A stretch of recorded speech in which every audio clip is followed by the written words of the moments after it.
52 বছর পর বিশ্বকাপে খেলতে আসা ডিআর কঙ্গোর কাছে পাত্তাই পেল না ক্রিশ্চিয়ানো রোনালদোর দল পর্তুগাল। ম্যাচ শেষে রোনালদো রীতিমতো নিজের দলের প্লেয়ারদের উপর ক্ষোভ ঝাড়লেন।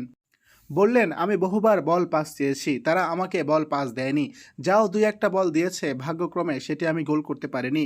তবে তারা যদি আমার দিকে আরও কিছু বল দিত তাহলে আমি অবশ্যই একটি গোল করার চেষ্টা করতাম। তারা এমনভাবে খেলছিল যেন মনে হচ্ছিল আমি পর্তুগাল দলের কেউ নই। ডিআর কঙ্গোর মতো একটি ছোট দলের সাথে হার, এটা রীতিমতো লজ্জার। কারণ আমার দল পর্তুগাল বিশ্বকাপে চ্যাম্পিয়ন হতে এসেছে।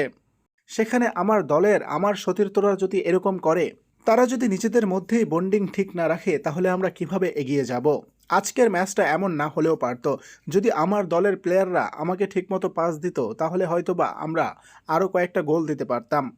তবে ডিআর কঙ্গোকে আমরা যতটা ছোট দল ভেবেছিলাম তারা তার থেকেও অনেক বেশি ভালো খেলেছে। আমি জানি না এটি হয়তো আমার শেষ বিশ্বকাপ হতে যাচ্ছে, তাই আমি চাই এই বিশ্বকাপটা যেন আমার দল পর্তুগালে জিতে। তাই আমি আমার দলের প্লেয়ারদের প্রতি আহ্বান জানাতে চাই, তারা যেন পরবর্তী গ্রুপ পর্বের যে দুটি ম্যাচ বাকি রয়েছে সেই ম্যাচগুলোতে নিজেদের মধ্যে এরকম না করে। কারণ আমরা যদি একতাবদ্ধ হয়ে না খেলি তাহলে আমাদের হার কেউ ঠেকাতে পারবে না।